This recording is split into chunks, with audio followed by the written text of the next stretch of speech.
They're West Ham, even money at home, hosting Leicester City, running up the table. Get those Leicester title tickets in. Speaking of last at Christmas bets, I had a 40-1 on Leicester. That just it was City. The Forest match is what you killed it. You needed it to be last at Halloween. Yeah, last at Halloween would have been nice. Last at Labor Day.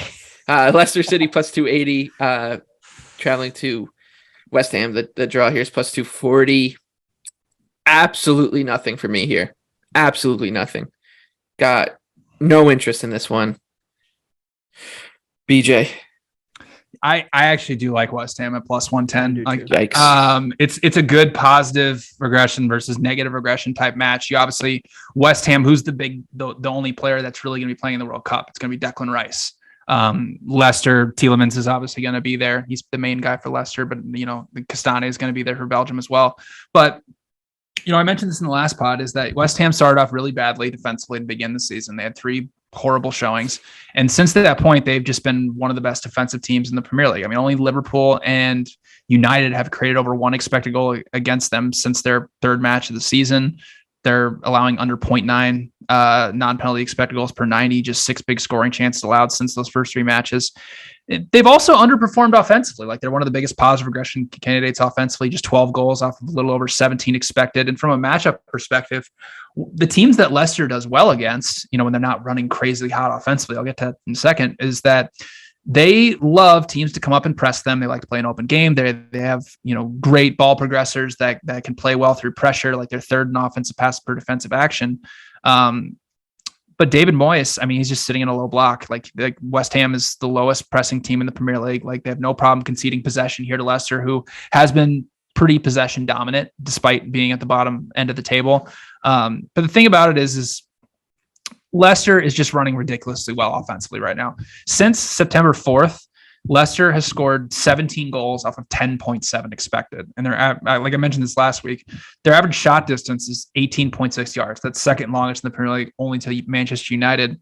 They also lead the Premier League with 8 goals from outside the box off of 2.3 expected. It's just not sustainable. Madison Magic. Yeah. And I mean, they've created the 2nd fewest big scoring chances. So, and then finally, as we know from the past 2 years, is Leicester is one of the worst set piece defenses in the Premier League, while West Ham is top 5 in terms of efficiency on set pieces. So I like the Hammers. A lot of their players aren't going to the World Cup. They'll be motivated for this. They're sitting in 15th in the table. Like they need points to make their ascendancy up the table. So I like them at plus 110. I project them at minus 110.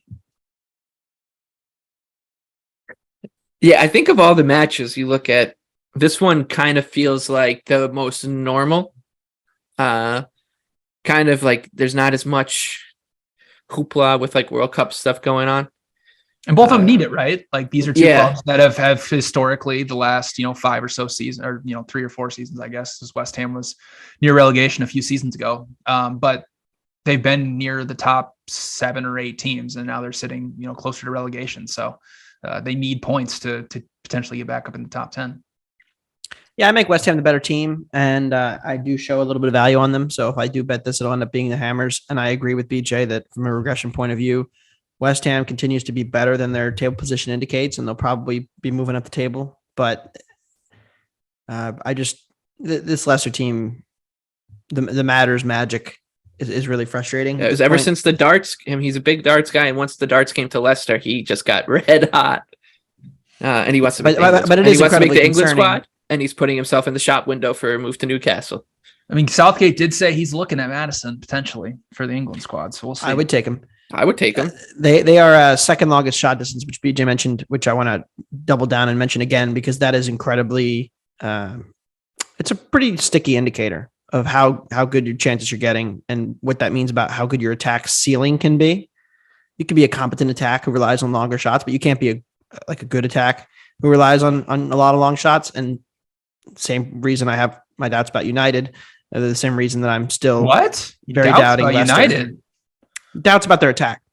Oh man, who could ever have doubts about United on this podcast? Not me. I pale in comparison to BJ, who did cash a United fade last week. So I did finally. He's up to like 35. I'm like 2-8. It's great. Season.